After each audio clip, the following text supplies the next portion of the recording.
E aí, pessoal, estamos aí? Vamos ver quem entrou, quem não entrou. Dá uma olhada. Estão comigo?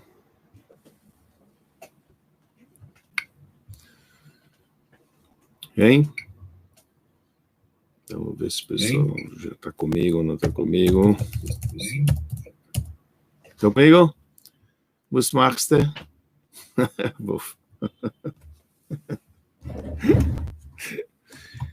Tá tudo certo? Tá escutando bem, não, pessoal?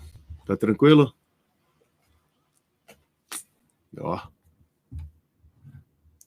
Niskusha. Boa noite. É o Cassima, fala. Luiz, tudo bem? Espero que esteja tudo tranquilo. Som bom, vídeo bom. Qualquer coisa. Som bom e limpo, que bom. Ótimo. Vídeo também, tá tranquilo? Ilhas Israel, boa noite. Débora, boa noite. Eu não estou ao contrário. Agora eu acho que eu não estou ao contrário. Ó, a mão esquerda está levantando, não é? Está ao contrário mesmo. Deixa eu ver se agora melhorou. Agora melhorou? Hein, Wolf? Ok, agora está ok. Então tá bom. Esse que é o importante. Ai. E podemos então ir adiante? Imagem ótima e som ótimo. Obrigado, Sara Fix, boa noite. Jaqueline Neumann, ótimo. Marcel. Ok, pessoal, então vamos começar a nossa estudar hoje à noite e vamos falar um pouquinho sobre a data. Primeiro eu queria dedicar esta aula em particular, Leilui Nishmat, um colega nosso, quem teve a oportunidade no Beit Chabad de rezar com ele, viver com ele, chama Gedalia Ben Meir, o famoso Guilherme. Hoje é a data do Yortzeit dele, então que ele tem uma elevação, a sua alma tem uma elevação, Bezrat Hashem. Mas nós estamos saindo de um dia tão especial. Nós estávamos aqui num dia que dia 5 de Menachem Av, e dia 5 de Menachem Av fala sobre o Yortzeit do grande e famosíssimo Rabino Rabbi Tzchak Luria Ashkenazi. Vocês podem dizer, ele achou um rabino que tem o sobrenome dele para falar. Tá bom, estou puxando sardinha para o meu lado, mas não. O Arizal, ele era um gigante, Pachuta, um gigante da Torá. Vamos falar um pouquinho sobre a vida dele e imediatamente vamos falar também sobre o período que a gente se encontra. Então, para falar um pouco sobre o Arizal, eu quero voltar um pouquinho na história, um tempo atrás. Só para vocês imaginarem, estamos falando de um sábio da época do século XVI, onde ele terminou a vida dele em Israel. Ele começou a vida dele em Israel, ele é nascido em Jerusalém, depois ele foi viver 28 anos no Egito, e por fim, os últimos 2 anos da vida dele, ele morou na cidade de Tzfat, Safed, que é ao norte de Israel, uma cidade extremamente conhecida como o berço da Kabbalah, e ele foi um dos grandes rabinos que interpretaram, então, o Zohar de uma maneira fenomenal, e, que nem eu falei para vocês, ele viveu no século XVI. Ele teve uma vida muito curta, 38 anos apenas, viveu o Rabbi Tzchak Luria Ashkenazi. Ele nasceu no ano 1534 e ele faleceu no ano de 1572. Quer dizer que o Arizal, ele nasceu há 486 anos atrás, e ele faleceu há 448 anos atrás. A gente sempre arredonda o Arizal 500 anos atrás. Na verdade, seria 450 anos atrás, foi o momento que ele que ele viveu, né, com a gente praticamente, o Arizal. Para poder entender de quem a gente está falando, quem se trata o Arizal, então vejamos um pouquinho a história. Eu vou voltar um pouquinho na história. O que eu vou falar é uma história agora de 580 anos atrás. É uma história que começou o primeiro da família Lúria, tá certo? Lúria Ashkenazi. Primeiro, deixa eu deixar claro para vocês, esse grande mestre, né, chamado o Arizal, ele era Ashkenazi, ok? Quer dizer, o pai dele era Ashkenazi, só que a mãe dele era Sefaradia. Então vamos ver de onde surgiu a história que... não, ele faleceu, alguém está perguntando se foi com 36? Não, ele faleceu com Lamed Ches, faleceu com 38 anos.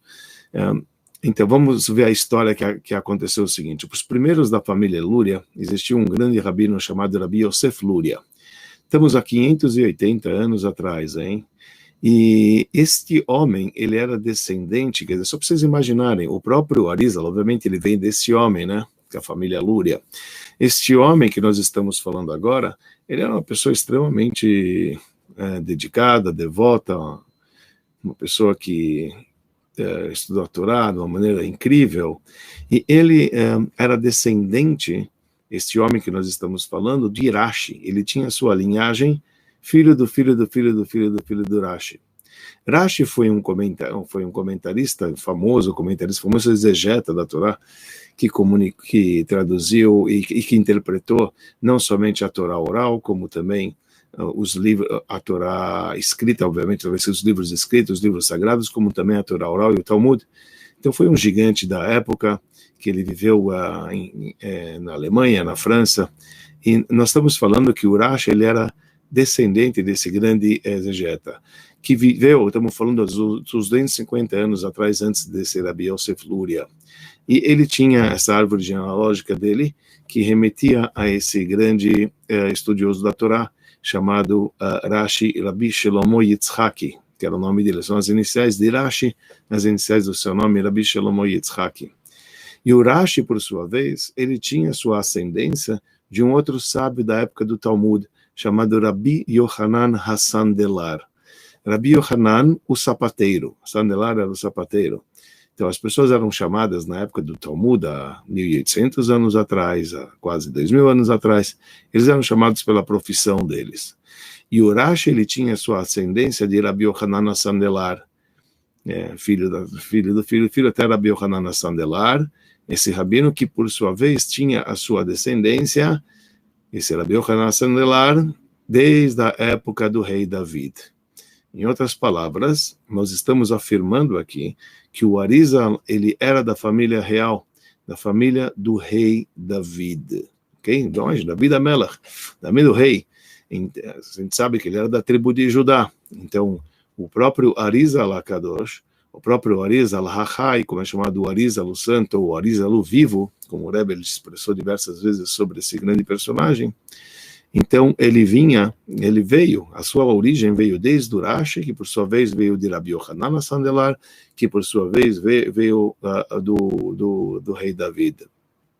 Esse homem, Rabbi Yosef Lúria, ele teve uma família muito grande, ele teve 21 filhos, e dele veio, imagina, tinha 14 filhos e 7 meninas, e ele foi obrigado, numa certa época, a fugir por conta de perseguição, e eles foram viver num lugar onde ele descreve, um descendente dele, na verdade, descreve que, se não me engano, chamado Rabbi Yohanan Lúria, existiu um livro chamado, uma explicação sobre os versículos da Torá, chamado Meshivat Nefesh. Meshivat Nefesh é um livro conhecido ala Torá, é uma explicação desse descendente de Rabbi Yosef Lúria, que escreve essa história do seu avô, creio que ele era avô dele, como que realmente ele foi viver nos lugares, umas montanhas, e lá ele encontrou outros judeus que também estavam lá, se escondendo, enfim, fugindo e vivendo numa miséria muito grande.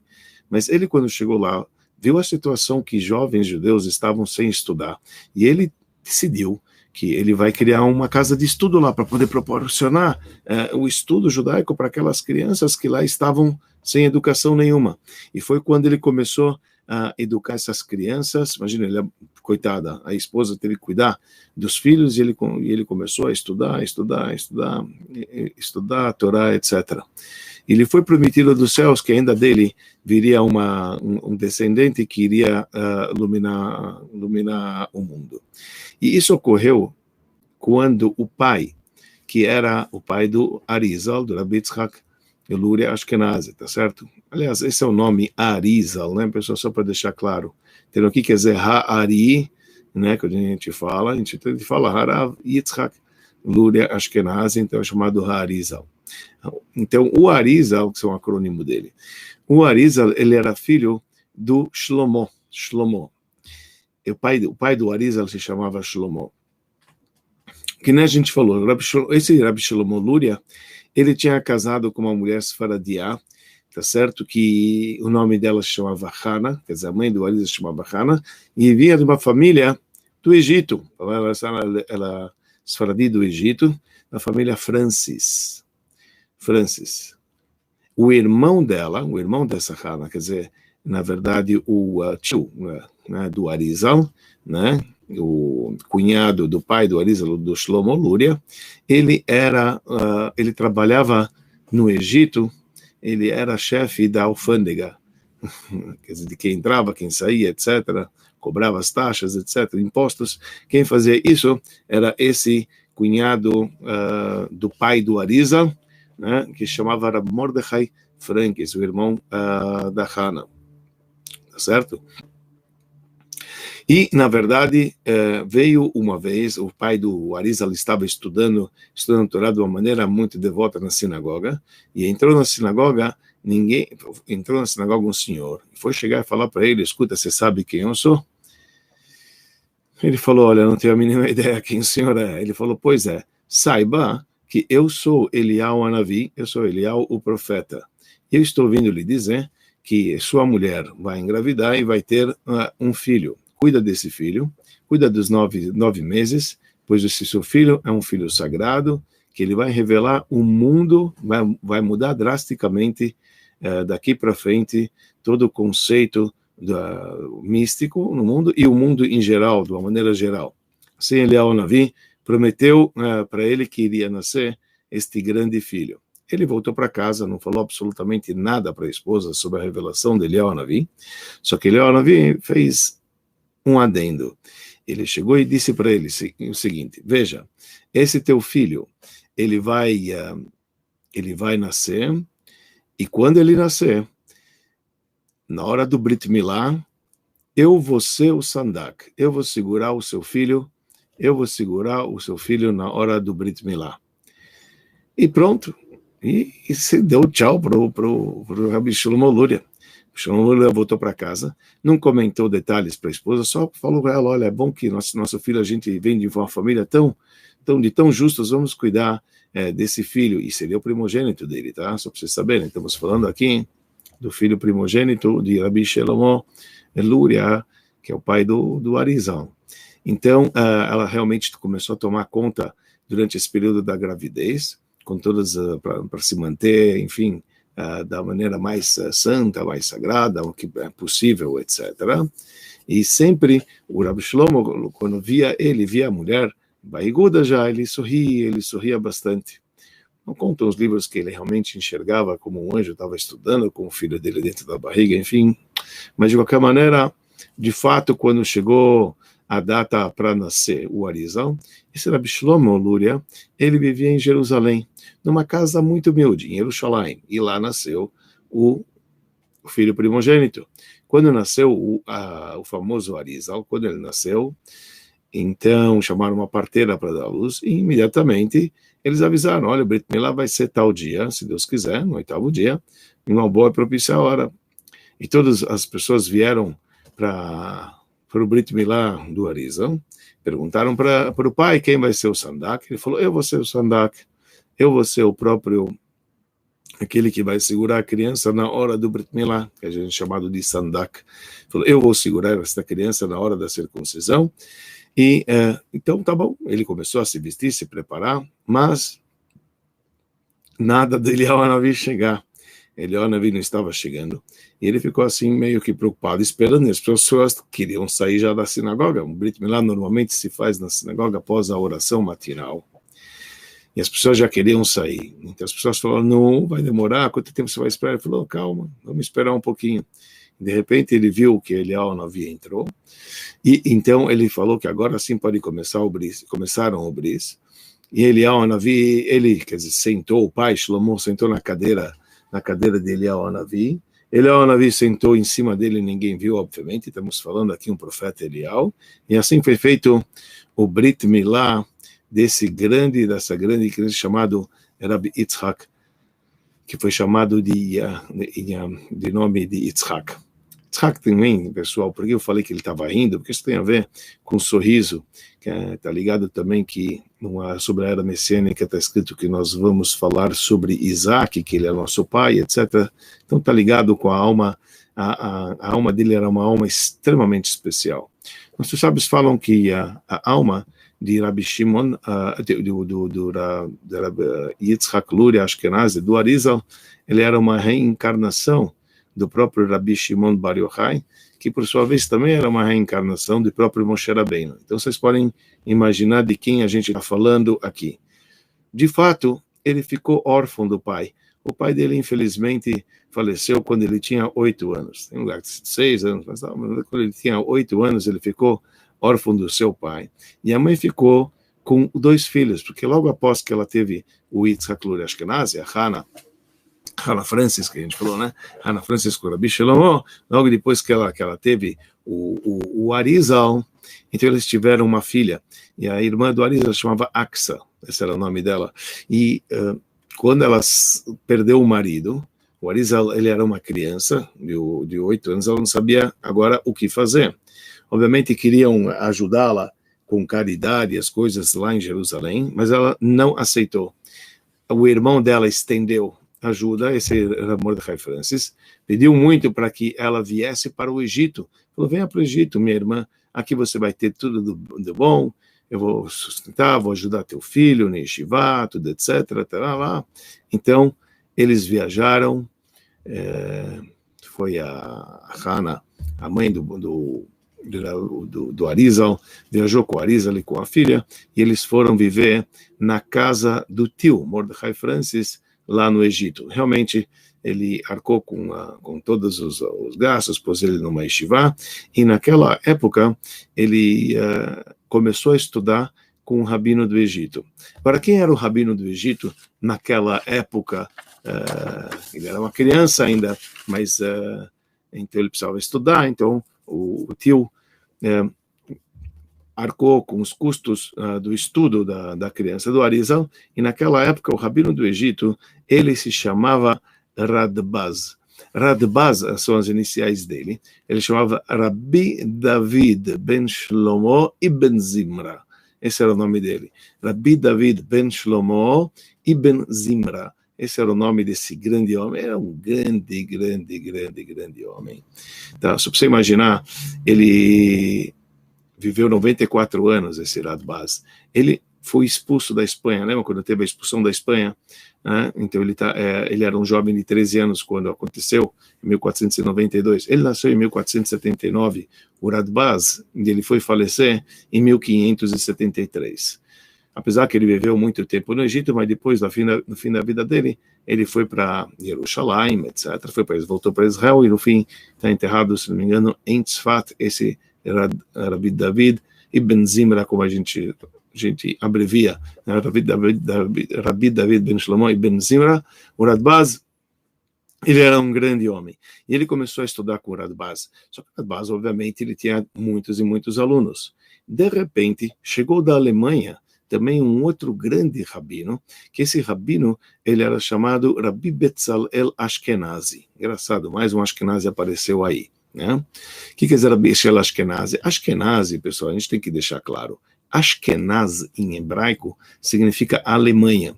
E esse homem, Rabbi Betzalel Ashkenazi, ele era realmente da Alemanha. E ele chegou da Alemanha, Tá? Daí que vem o nome Ashkenazi. Ashkenazi é um alemão, né? Como a gente diz, Ashkenaz é Alemanha e Ashkenazi é alemão. Veja, por que eu conto essa história para vocês? Desculpa que eu estou entrando, obviamente, primeiro porque é a data dele, quer dizer, ele faleceu no dia de hoje, dia 5 de Menachem. E segundo, eu só queria mostrar para vocês que há muitos anos atrás, o seu ascendente, como a gente falou, Rabi Yosef Luria, ele estava num lugar realmente na Alemanha, entre a fronteira da Alemanha, França, etc. Então, de lá veio provavelmente esse nome Ashkenazi. Então, a origem realmente do nome Ashkenazi, provavelmente como ele, assim ele era, porque por parte do pai eles eram Ashkenazim, né? Então realmente veio da Alemanha, como esse Rabi Yosef Luria vivia exatamente entre a fronteira entre a Alemanha e a França, etc. Assim conta a história. E o que aconteceu foi que quando chegou esse rabino da Alemanha, Rav Betzalel Ashkenazi, ele veio estudar com o Radbaz, ele veio estudar com o Rav David Ibn Zimra, que era um gigante da Torá. Ele foi buscar conhecimento ao lado desse gigante. Então o Radbaz imediatamente pediu para que o Rav Betzalel Ashkenazi, para quem conhece, então eu vou deixar aqui escrito, o Rav Betzalel Ashkenazi escreveu, entre outras explicações sobre o Talmud, chamado Shita Mekubetzet. Sei que tem pessoas que estão ouvindo, que já escutaram esse nome, então é bom falar sobre isso, né? Então, já vamos responder essa tua pergunta, já vou falar sobre ela. Então, ele começou a estudar com o Rav Betzalel Ashkenazi, começou a estudar com o Radbaz, que era o famoso rabino do Egito naquela hora. Mas esse rabino do Egito, Radbaz, pediu encarecidamente para que o Rav Betzalel Ashkenazi, que era um gigante, e pediu para ele o seguinte: seja você o mestre do pequeno Arizal. O Arizal, estamos falando, ele tinha 8 anos, né, ele era muito jovem, e o Rav Betzalel Ashkenazi já tinha os seus, não sei se era 22 anos que ele tinha, não sei quanto, mas era bem mais velho que o Arizal, e eles começaram a estudar. Conta uma passagem bonita, conta que o tio, né, foi ver como é que está indo o sobrinho, né, o filho da irmã, como é que ele está estudando, e ele foi falar: olha, Rabino, ele falou por Radbaz, se lhe faltar qualquer coisa, por favor, você me fala, porque esse garoto, Rabi Yitzhak Luria, eu o tenho como um filho, já que ele era sobrinho, eu o tenho como filho. E o Rabino, muito carinhosamente, o Rabino Radbaz, Rav David Ibn Zimra, respondeu para ele: desculpa muito, você tem como filho, ele é meu filho. Os caras discutiram: meu filho, teu filho, eu considero como se fosse o meu filho. Viram nele uma capacidade gigante do conhecimento da Torá, e assim foi que realmente ele continuou seus estudos, né, e chegou aos níveis que a gente já viu, né, o que fez Então ele ficou lá estudando durante 28 anos, que nem a gente falou, tá? Até que com 36 anos ele apareceu para ele o Eliyahu Hanavi. O Eliyahu Hanavi aparecia para ele constantemente, para o Arizal. E o Eliyahu Hanavi apareceu para o Arizal e disse para ele o seguinte: olha, está na hora de você ir para Israel, passar pois o teu tempo está curto. Ele já avisou para ele que ele estava com o tempo contado. Imagina, só um jovem, 36, e falou: e você tem uma missão na vida. E a missão na vida, você desceu para cá, é para poder cativar, enfim, influenciar, ter um aluno especial, onde para ele você vai passar todos os seus ensinamentos, e deste você vai deixar todo o teu legado. E quem era esse aí? Esse aí era o famoso Rabi Chaim Vital. Rabi Chaim Vital virou o aluno especial do Arizal, tá? Que escreveu todos os ensinamentos do Arizal. Por que a gente está falando dessa personalidade? Depois a gente volta um pouquinho sobre a história dele. Por que a gente está falando sobre essa personalidade? Qual a importância deste grande sábio do século XVI para nós? Então deixa eu falar para vocês de uma maneira prática, com isso também eu respondo a pergunta que foi feita aqui pelo Saulo, etc.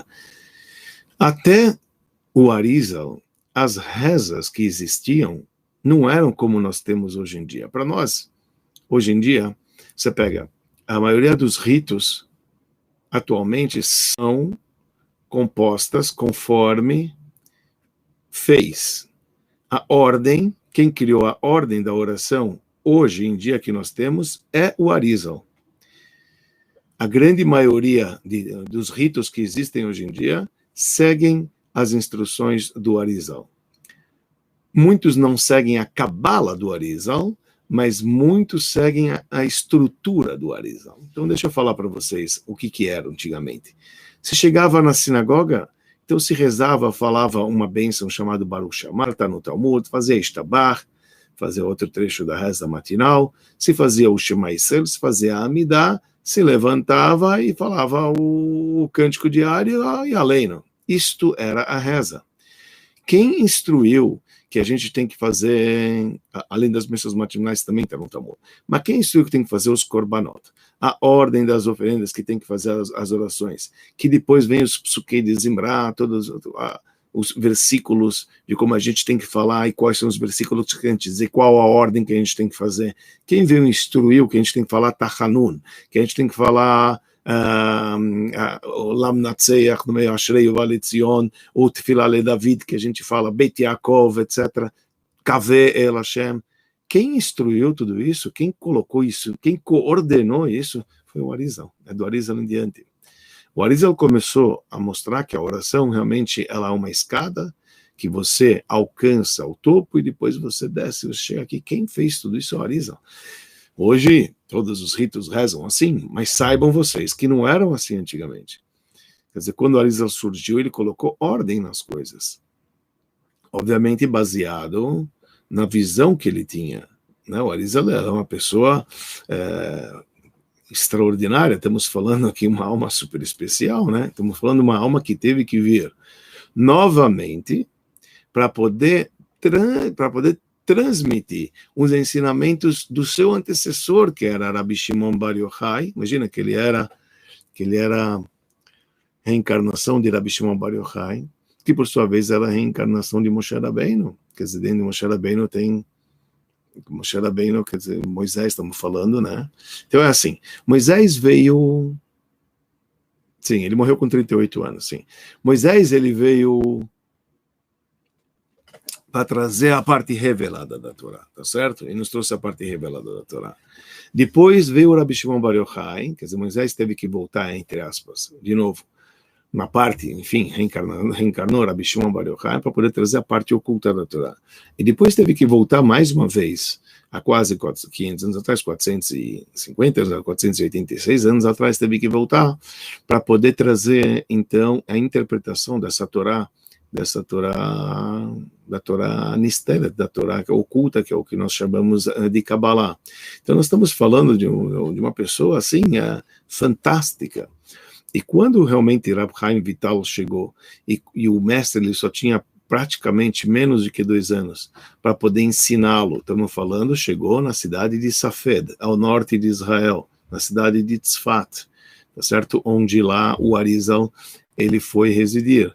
Então, quando lá chegou Rab Chaim Vital, e esse era o propósito da vinda da alma do Arizal, e deixar então os seus ensinamentos, e os seus ensinamentos que ele deixou através do seu discípulo Chaim Vital, isso gerou uma obra de 12 volumes, que são o Portão das Intenções, o Portão dos Psukim, sabe, que são chamados Kitvei Arizal, Etz Chaim, Pri Etz Chaim, são os nomes dos livros que escreveu o seu aluno, o seu aluno especial, Rab Chaim Vital. Então ele tinha 2 anos para poder transmitir tudo aquilo que ele havia aprendido, uma visão totalmente diferente, tudo aquilo que ele havia aprendido de Eliyahu na vida, o profeta Eliyahu que aparecia direto para ele.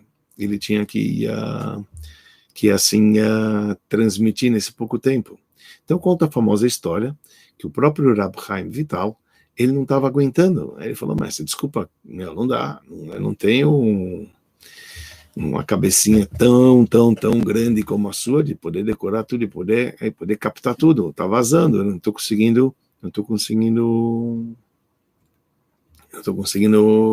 guardar as coisas que o senhor está me falando. Então conta a história que o próprio Arizal, então, chamou Rab Chaim Vital, e eles foram para a cidade, eles foram para o Kinneret. Kinneret, né? A gente sabe que ao norte de Israel, lá tem um rio chamado Kinneret, e nesse Kinneret pegaram um barquinho e eles foram lá no Kinneret, e num determinado local o Arizal parou então aquele barquinho, pegou então um copinho de água, mergulhou lá e disse para Abraham Vital: saiba que aqui está o poço de Miriam. Conforme a história judaica, havia um poço que acompanhou o povo judeu durante os 40 anos do deserto, que era chamado Poço de Miriam, por conta de Miriam, a irmã de Moisés. Pelo mérito dela, então teve água durante todo esse período, pois o poço os acompanhava no deserto e fornecia água para o povo judeu. Depois que Miriam faleceu, o poço cessou. Para onde foi esse poço? Para onde foi essas águas de Miriam? Então, conforme a nossa tradição, isso foi para o Kinneret, né, próximo de Tiberia, da cidade de Tiberíades, que nós temos o Kinneret lá, e no Kinneret, lá foi o poço de Miriam, parou lá. E o Arizal pegou um copo e preencheu daquelas águas onde ele havia parado no Kinneret e entregou para o seu aluno, Rab Chaim Vital, falou: tome, pois aqui está o poço de Miriam, e assim você vai ser abençoado para que você não mais perca memória, para que você possa computar tudo. E realmente, de fato, Rab Chaim Vital, ele tomou daquelas águas, as águas do Kinneret, onde estava o poço de Miriam, e de lá em diante ele não esqueceu mais do que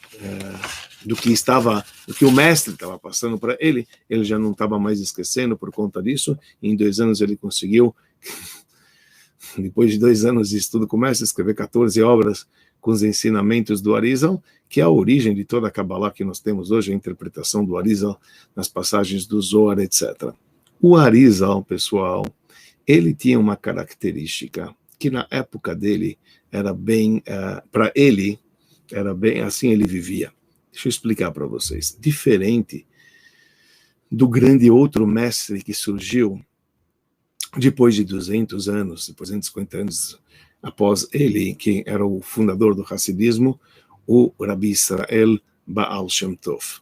O Arizal, este nosso que estamos estudando hoje, esse nosso gigante que nós estamos estudando hoje, ele via sempre nas pessoas, e assim nos seus comentários, ele descrevia qual que era a reencarnação. A reencarnação das pessoas. Conforme o judaísmo, nós acreditamos que uma alma, ela reencarna. Se ela não cumpre a sua missão aqui na Terra, essa alma, ela volta para poder fazer esta missão. Tem várias cláusulas, detalhes, enfim. Tem um dos livros do próprio Chaim Vital, aluno do Arizal, que é chamado o Pshar HaGilgulim, o portão da reencarnação, onde lá ele explica isso de uma maneira bem ampla, tá certo? Então o Arizal, quando via as pessoas, simplesmente determinava quem era. Você era Gilgul de tal, você é a reencarnação de tal, e por isso você tem que fazer tal, você é a reencarnação de tal. Para ele era bem claro e visível e nítido, ele conseguia enxergar nas pessoas qual era a reencarnação e qual era o propósito da tua vinda aqui para a Terra. Veja, era um olhar assim, não convencional. A gente sabe que isso é para poucos. Então, quem pode, de repente, enxergar qual que é a tua reencarnação e qual que é o seu propósito. Arizal tinha isso como o carro-chefe dele. Assim era o caminho dele.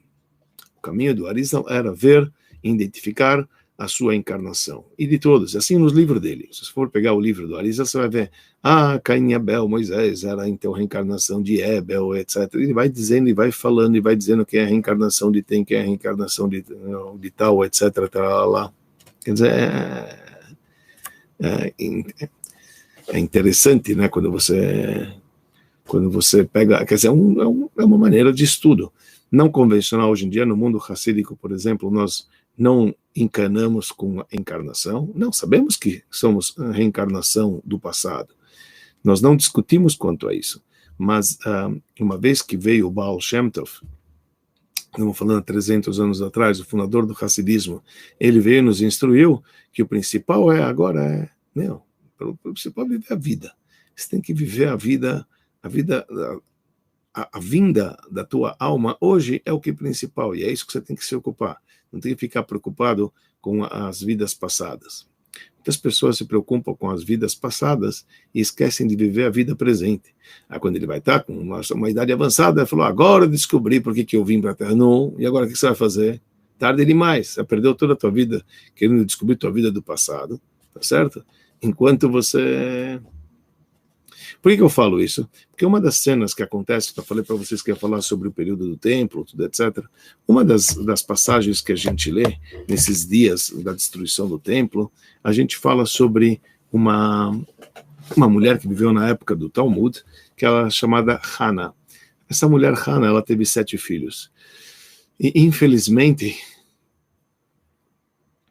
quando houve a destruição do templo, então pegaram essa Hannah e seus 7 filhos e começaram prenderam essa mulher, e na frente dela começaram a pegar filho a filho, obrigando a que cada filho se prostrasse por uma idolatria. E nenhum dos filhos, desde o primeiro até o caçula, nenhum dos filhos transgrediu, e eles foram mortos na frente desta mulher. Mortos na frente dessa mulher chamada Hannah. Tá certo? Até que no fim, a própria Hannah, ela acabou morrendo, etc. Então, é uma cena trágica. Então, Talmud nos conta que isso ocorreu com Hannah e seus 7 filhos. Não, esta Hannah que nós estamos falando não é a Hannah, mãe do Shmuel, nós estamos falando da Hannah na época do Talmud, quer dizer, muito tempo depois na época de Shmuel. Tanto é que sobre ela diz o versículo Ema banim smecha, uma mãe sobre os seus filhos estava alegre, porque quando ela viu que nenhum filho abandonou o caminho de Deus, então ela partiu também de uma maneira alegre. Diz para nós o Arizal, olha só que curioso, diz para nós o Arizal que quem era esta Hannah? Era a reencarnação da mãe de Avraham Avinu. Agora, Avraham Avinu foi o primeiro patriarca, tá certo? Ele tinha um pai que se chamava Terach, que ele era idólatra, e a mãe de Avraham Avinu, ela se chamava Amtelai, ou Amatlai, falam como queira, Amtelai Bat Karnavô. Eu aprendi como Amtelai Bat Karnavô, já vi pessoas falando Amatlai Bat Karnavô. Enfim, esse era o nome da mãe de Avraham Avinu. Acontece que, quando nasceu o Avraham Avinu, assim o Arizal ele descreve, só para poder falar uma Torá dele, né, uma passagem da Torá do Arizal, por isso eu queria trazer além da história também, contar uma pequena Torá do Arizal, né? Então, o Arizal, ele descreve, ele fala que quando o Nimrod, que era o rei da época, né, ele tinha, na verdade, ele fez até o teste com Avraham Avinu, enfim, teve um momento onde ele também sabia que ia nascer uma pessoa que ia ser contra ele, e ele tinha visto, falaram para ele que ia vir de Terach, que Terach ia ter um filho que ia ser uma ameaça para ele. Então ele havia ordenado que quando fosse nascer o filho, quer dizer que esse filho tinha que ser morto.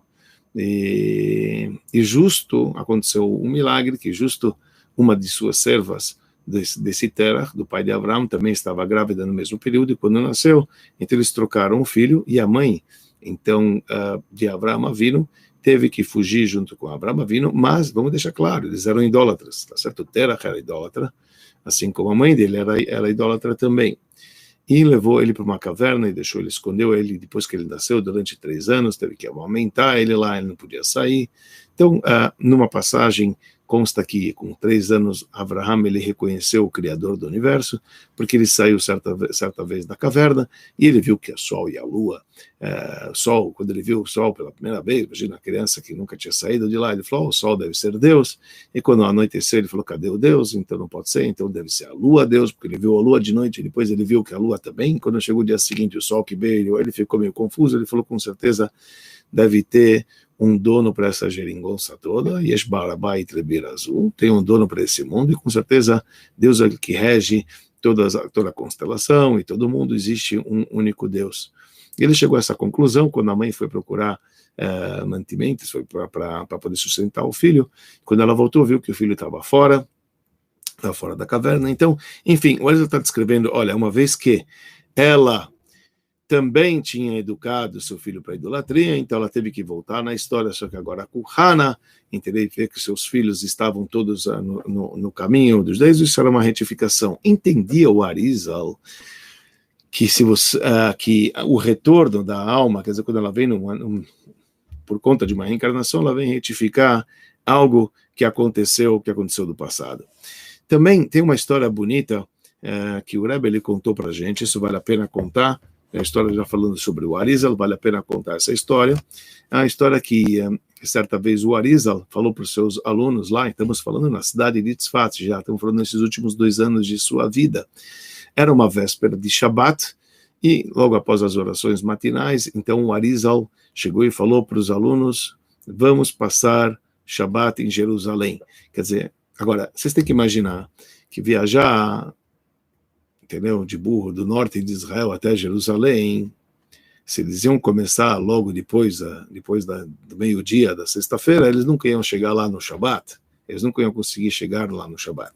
Mas, obviamente, estamos falando aqui o Arizal um grande cabalista que ele tinha outros meios e métodos de alcançar, de encurtar o caminho, definitivamente. Imagina, se o Baal Shem Tov, que é o fundador do Hassidismo, nós falamos que ele fazia isso com frequência, imagina o Arizal, que tinha o domínio todo, né, um poder com uma alma tão especial. E ele falou para os seus alunos na véspera do Shabbat, vamos passar o Shabbat em Jerusalém. Tudo bem, vocês estão comigo? E os alunos falaram, tem um lugar que está escrito que 2 dos alunos, outro lugar falam, os alunos, enfim, depende da versão, mas a história fica, que os alunos falaram, tudo bem, mas deixa a gente perguntar para as nossas esposas fizeram shont, fizeram já a refeição de Shabbat, pelo menos, tá bom, você quer que a gente vá contigo para Jerusalém, a gente pode ir contigo, eles confiaram no mestre, mas eles simplesmente acharam que deveria ser correto notificar e avisar as esposas e perguntar se está tudo ok, se podem ir ou não. Então, naquela hora, o Arizal chegou e falou o seguinte, é uma pena, agora vocês perderam a chance. Se vocês falassem sim, a gente ia, agora de imediato, ia receber o Shabbat em Jerusalém, Mashiach ia chegar, o Redentor ia chegar, não ia ter mais diáspora, já estava programado, etc. Mas já que vocês relutaram, e vocês pensaram, e falaram, vamos perguntar às nossas esposas, etc. Então passou esse prazo que era querido, tinha que ser de imediato, tinha que ser naquela hora. Então, isso não aconteceu. É uma história forte, obviamente, né? Mas que diz como que a gente tem que ter fé nas palavras dos mestres, né? E a gente sabe que depois que surgiu o Hassidismo, de uma maneira geral, então como realmente os discípulos dos seus mestres nunca titubearam quando o mestre falava X ou Y, imediatamente eles iam e faziam aquilo que o mestre está falando, sem perguntar, sem duvidar, e sem, né? assim que é. Tem essa passagem, alguém está escrevendo aqui sobre Yitro, Caim, Abel, tem a história dos gêmeos, tem bastante coisa que tem. Bom, imagina, nós estamos falando aqui, imagina um estudo inteiro do Arizal, se a gente vai começar a abrir os leques aqui, a gente nunca vai terminar, jamais a gente vai terminar. Também consta, por exemplo, não sei se já sabem, mas isso aqui é importante dizer aqui, para quem está nos acompanhando, existe uma família, tá? Existe um grande sábio cabalista, Saulo vai ficar atento, porque uma pessoa que conhece, tem um famoso rabino cabalista chamado Rabbi Shalom Sharabi. Rabbi Shalom Sharabi, dizem que ele era a reencarnação também do Arizal. Foi um grande cabalista, né? Então, que já temporânea, né? Estamos falando na nossa época, estamos falando, quer dizer, há um tempo atrás, já faleceu alguns anos atrás, claro, mas ele era um gigante da Torá, né? E um grande cabalista também veio para cá. E é óbvio que o próprio Arizal escreve no seu livro que às vezes a alma de justos podem vir diversas vezes para a Terra quando há uma missão a cumprir, tá? E não diferente. Então, a alma do Arizal, com certeza, entendeu? Veio para cá, como a gente está sabendo, nessas histórias. Também teve uma vez uma história curiosa que conta que certa vez, né? Tá bem? Alguém está perguntando também se é verdade que ele viu o futuro na sombra da lua. Não, consta o seguinte, existe uma expressão, consta que em Hoshana Rabbah, tem um lance assim, que está escrito que ele descreve, que em Hoshana Rabbah é o dia que a pessoa ela é julgado, é o julgamento final da pessoa. Então, só estou parando para responder uma pergunta que veio aqui, que talvez é relevante para a gente explicar. Nós temos alguns períodos, nós estamos entrando agora perto do fim do ano, daqui a pouco nós vamos entrar, daqui a pouco, quer dizer, mais uns 20 dias nós vamos entrar no último mês do ano, o mês de Elul, o mês de introspecção, ao mês do balanço, e logo em seguida nós vamos chegar nos meses das festas, iniciando com Rosh Hashanah, né, que é o Ano Novo Judaico, onde a pessoa ela é julgada, o ser humano ele é julgado, todo ser humano é julgado, quer dizer, a humanidade é julgada em Rosh Hashanah, não faz diferença qual a crença, todos os seres humanos são julgados no dia de Rosh Hashanah, no dia de Yom Kippur, quer dizer, no dia de Rosh Hashanah nós somos escritos no livro da vida, no dia de Yom Kippurim nós somos carimbados para o livro da vida, e depois tem um período que é chamado o final da festa de Sukkot, no sétimo dia da festa, quer dizer, no sétimo dia da festa de Sukkot, sétimo dia é chamado de Hoshana Rabbah, que é o na verdade, o 51º dia desde o início do mês de Elul, do mês da retificação, do último mês do ano, das 51 dias, e nesse dia é quando se sela o veredito da pessoa. Então, há uma tradição, quer dizer, isso consta nos livros de uma maneira mais mística, que a sombra da pessoa na lua. Então, se a pessoa, ela, durante essa noite, ela não enxerga a sombra dela na lua, então isso consta que então ela não vai viver durante aquele ano. Isso consta, porque é como se ela tivesse já, olha, pronto, já foi selado, já foi carimbado, que você não vai viver deste ano. Então, por isso tem pessoas que fazem essa noite com a cerimônia inteira, eles se vestem, enfim, de branco e procuram estar aqui, porque sabem que existe isso, etc. Obviamente, isso não é uma receita popular, pessoal, a gente não tem que enganar, não é algo que eu sugiro, eu só estou comentando aquilo que realmente está nas escrituras, né, como o que está dizendo. Mas isso não é para a gente, isso aqui não é, quer dizer, eu sugiro, quer dizer, cada um siga o que quiser, estou falando o que eu faço. Eu não fico encanado com isso, não vou ficar saindo nessa noite para poder ver se a minha sombra está ou não está. A gente confia no bom Deus, quando Ele quer nos levar, Ele vai levar, e pronto. Aí a gente nem ficar preocupado com absolutamente nada. Mas essa era uma linha dele. Tem uma história que conta que certa vez era Erev Pesach, imagina, história louca. Era uma vez Erev Pesach e o Arizal, ele gritou, falou bem alto, e os alunos escutaram, Baruch Dayan Haemet. Baruch Dayan Haemet significa, a tradução literal é abençoado juiz da verdade. Isto é uma frase que, na verdade, é uma bênção.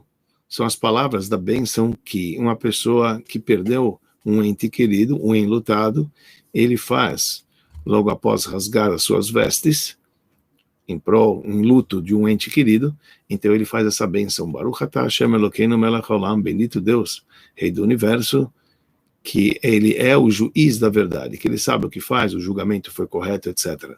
Então, os alunos ficaram assim meio que preocupados. Imagina, na véspera do Pesach, de repente o mestre, depois da reza, fala Baruch Dayan Haemet em voz alta. Então, perguntaram para ele o que é isso. Então, ele falou o seguinte, olha, vocês não viram que agora acabou de entrar aqui na sinagoga dois corvos estavam conversando entre si. E é conhecido que o Chaim Vital, o aluno do Arizal, disse que ele era tão grande, mas tão grande, que ele conhecia a linguagem dos animais, literalmente. Ele conhecia a linguagem dos animais, ele sabia o que estavam falando. E tem diversas histórias assim, é infinito, não dá para ficar contando. Que tem uma história que eu me lembrei agora também, que de uma vez que tinha dois passarinhos que estavam conversando atrás dele, e ele falou, me deixam em paz, vocês perversos me deixam em paz. Quem era o profeta Bilam e o Balak, quer dizer, aquele que o rei de Moab e o profeta pagão, que eles estavam vindo em reencarnação, eles queriam que o Arizal rezasse por eles, para eles se retificarem, para eles não precisarem mais sofrer. Enfim, aí tem histórias que não acabam mais. Então essa história conta que, de repente, o Arizal falou, Baruch Da'emet, bendito. Os alunos perguntaram o que foi. Então o Arizal falou, saibam vocês que me falaram, acabei de escutar, os corvos estavam conversando, que Deus está mandando uma epidemia. Pessoal, por que eu quero falar essa palavra epidemia? É importante a gente falar no período de epidemia sobre epidemia, porque há uma versão escrita de uma maneira clara que o Arizal, ele morreu de uma epidemia, também na cidade de Tzfat. Você vê, ele morreu muito jovem, com 38 anos. Então, houve realmente, de fato, uma epidemia que acabou tirando vários. Se você for ver, é curioso, grandes mestres que estavam lá naquela ocasião começaram a morrer. Muitos morreram no ano que o Arizal morreu, outros morreram logo depois, 2, 3 anos. Quer dizer, parece que houve uma epidemia braba também. Olha lá. Então é importante a gente lembrar disso. Eu falo só porque eu fiquei assim, quando eu passo, normalmente em anos convencionais, quando a gente passa por essa palavra epidemia, a gente nem dá valor. Imagina que, anualmente, quando a gente faz as orações de Rosh Hashanah, no Ano Novo Judaico, e nós falamos na oração de Musaf, numa das orações, tanto no o primeiro dia do ano judaico, que é Rosh Hashanah, o Ano Novo Judaico, tanto também no dia do perdão, que é o dia de Yom Kippurim, que é o 10º dia do mês de Tishrei, logo após, 10º dia após o Ano Novo Judaico, lá nós falamos de uma oração, a gente pede para Deus nos salvar, a gente fala o seguinte, nesse dia decretado, nesse dia escrito, nesse dia selado, quer dizer, selado não, carimbado, quem vai morrer, quem na água, quem no fogo, etc. E um dos quem em tal, está sido o Miba Mageifá, e quem numa epidemia. Veja, faz parte da oração. Quanto a gente estava focado nessa parte da oração, quando você fala epidemia, a gente vive num século, sabe, tão avançado, que nunca jamais me veio na cabeça de ficar pensando nessa palavra epidemia. Tem outras coisas que a gente pensa, quem vai morrer, quem antes do tempo, quem aqueles, são coisas mais reais. Mas quando você fala quem numa epidemia, eu estou falando eu particularmente, imagina, quando eu rezo esses trechos, então a palavra epidemia, da listinha, vamos dizer assim, não era mais focada, quer dizer, não passava, obviamente, eu entendia o que eu estava falando, a gente sabe o que a gente está falando, mas quem parou para pensar que um dia passaríamos por esse período, a gente estaria numa epidemia, ao ponto da gente ter que focar na reza e com mais intenção, olha, e quem vai na epidemia? Deus os livre, a gente sabe que muitos foram, muitos bons foram, mesmo assim foi decretado que eles foram na epidemia, então a gente sabe que não é brincadeira, né? Bom, voltando à história, então os dois corvos estavam falando, e o Arizal falou, os corvos acabaram de dizer que está vindo uma epidemia muito grande aqui para a nossa cidade, aqui de fato está vindo aqui para Israel, uma epidemia de gafanhotos, e você sabe que é período de Pesach, estamos falando a época que realmente os campos eles estão com as espigas cheias, porque vão começar então, é o tempo da colheita, do trigo da nova safra. Então imagina se viesse agora uma epidemia de gafanhotos, iria destruir todo o que produziu o campo, e as pessoas viviam do campo, pessoal, só que as pessoas viviam do campo, tá certo? Então o Arizal falou que havia uma epidemia, eles perguntaram, mas não há o que a gente pode fazer? Ele falou sim, eles estão conversando, o corvo, que veio a epidemia, porque vocês não têm compaixão, vocês da cidade de Tzfat, nem até mesmo para os seus para as pessoas que residem aí. E eles falaram que tem um tal de Rabi Yosef que está morando lá, etc., que está desesperado, que está muito ruim, e ninguém proporcionou absolutamente nada para ele. Então, os alunos realmente foram atrás do endereço desse Rabi Yosef, chegaram lá na casa lá desse Yosef, desse fulano. E realmente ele estava sentado chorando no chão com os filhos. Ele falou, o que você está chorando? Aí ele falou, estou chorando porque logo está chegando a Páscoa, e os meus filhos não têm nem sapato para vestir, eles não têm nem sapato, imagina, quem diria o resto? Então, naquela hora, os alunos falaram, deixa comigo, traz teus filhos. E eles foram levar os filhos, então, para o sapateiro. Obviamente, pessoal, não tinha indústria de sapato, não tinha loja de sapato. Naquela época, o sapato era tirado sob medida. Então, você colocava os pezinhos, você tem que tirar o molde, tem que construir, você tem que fazer, assim que era. Então, há muito tempo atrás também era assim. Não existia assim em produção, lotes. E realmente assim eles fizeram. E eles foram para o sapateiro e pediram para poder fazer para os filhos, né, ainda na véspera de Pêssah, tudo que ele precisava, forneceram tudo que ele precisava para a refeição, etc. Imagina, eles tinham horas contadas.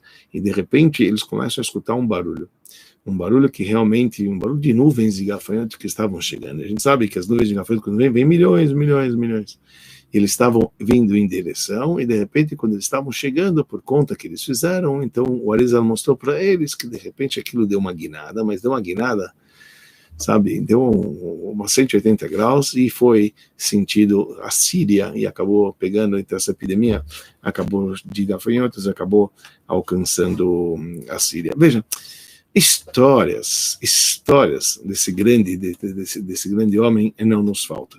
Então, o que é importante para nós é o seguinte: toda oração hoje em dia e vários costumes que nós temos hoje em dia foi revelado através deste grande homem que viveu tão pouco tempo, chamado Rabbi Yitzhak Luria Ashkenazi, ou chamado de Arizal, tá certo?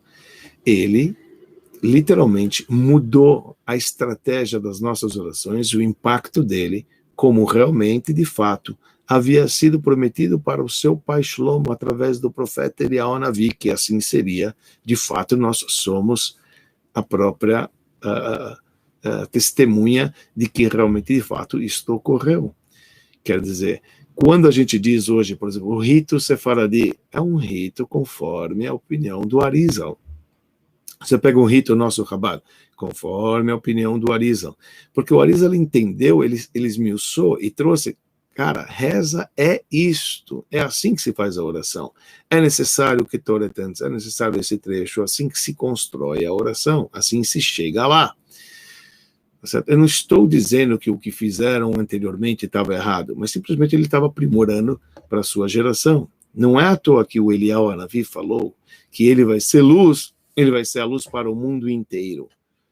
Quer dizer, que o seu legado ia ser seguido e que isso ia perdurar para todo o tempo. E vários costumes que nós temos surgiu realmente porque assim o Arizal nos ensinou. Vários, diversos costumes, tudo, bastante coisa, pessoal, acredita em mim, tudo, desde o lance do tefilim, da correia, para cima, para baixo, maior e menor, da direita e esquerda. Vários costumes que nós temos é baseado na interpretação e no entendimento desse grande homem. E nos foi prometido que quando a gente vai difundir os ensinamentos desse grande homem, o Arizal, principalmente de uma maneira que a gente possa compreender através dos 3 poderes do intelecto, que é chamado o poder de Chabad, Chokhmah, Binah e Da'at, nos foi prometido que assim Mashiach vai chegar. O próprio Rabbi Israel Baal Shem Tov, que falamos que tinha uma opinião um pouco diferente da do Arizal no que tange as Gilgulim, as reencarnações. Não que ele não acreditasse, mas que o foco tem que ser nessa vida. O Baal Shem Tov trouxe os ditos do Arizal, que eram tão profundos, entendeu? Através do seu ensinamento, principalmente depois que aquilo teve a dinastia do movimento Chabad em particular, com o primeiro Rebbe, que trouxe isso de uma maneira acessível. O que ele fez? Trouxe todas aquelas passagens da mística judaica que o Arizal havia dito de uma maneira extremamente acessível, onde você pode compreender. E nos foi prometido que quando a gente vai difundir esses ensinamentos, os ensinamentos que o Arizal interpretou, o Zohar, o livro de Rabbi Shimon Bar Yochai, o início da Kabbalah. Quando a gente vai difundir esses ensinamentos de uma maneira acessível, nós temos a garantia que assim vai chegar Mashiach. Essa foi a promessa dita através do próprio Mashiach, pelo Rabbi Israel Baal Shem Tov, né, para o mestre do bom nome, o fundador do Hassidismo, num dia de Rosh Hashanah, do ano Etav Kuf Zayin, né, do ano de 5.507, que ele viria quando os mananciais dos ensinamentos do Baal Shem Tov, que é nada mais, nada menos do que os ensinamentos do Arizal de uma maneira acessível, que por sua vez é os ensinamentos do Rabi Shimon Bar Yochai, que é o Zohar, que estamos falando que é tudo a mesma pessoa, tudo a mesma pessoa. Imagina, Moshe Rabbeinu trouxe a Torá escrita.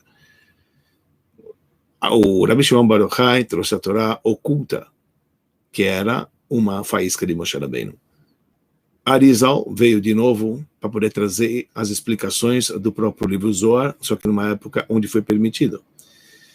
Hoje em dia, nós temos já, de uma maneira acessível, esses ensinamentos, conforme vieram todos os discípulos, enfim, sucessores do Baal Shem Tov, aqui de uma maneira mais específica, estou falando de uma maneira mais particular, de acordo com o nosso movimento, de uma maneira Chabad, como todos os rabbis trouxeram, e realmente é isso que a gente tem que dedicar. Então, a gente, num dia como esse, a gente tem que pedir para Deus, que o bom Deus, ele possa realmente fazer com que o mérito de Rabbi Yitzhak Luria Ashkenazi, esse grande cabalista, né, que seus ensinamentos, hoje, mais que nunca, está sendo difundido, até mesmo em meios como esse, chamados YouTubes, Instagrams, etc., e já foi propagado para a terra inteira está cheia dos seus ensinamentos, onde não há praticamente nenhuma comunidade que não faz ou que não segue orientações do próprio Arizal, mesmo que tenha outras linhas e outros ritos, senão o rito é outras coisas,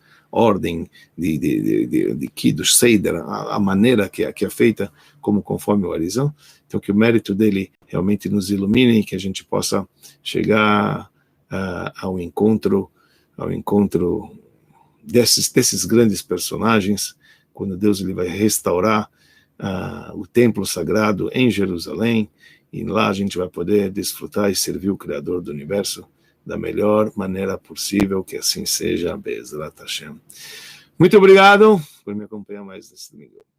Domingo que vem, vamos esperar, pode ser que não haverá aula, pessoal, por conta de um casamento que nós temos, eu não sei ainda como é que vai ser, se a gente vai conseguir estar de volta, mas a princípio, acho que a gente vai pular um domingo, eu peço desculpas de antemão, e que venha a Mashiach antes do jejum de 9 de Av.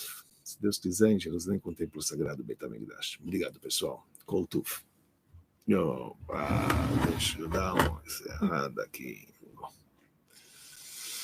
Shabbat Tov, Shabbat Tov, Shabbat Tov, Shabbat Tov, amém, que assim seja, obrigado.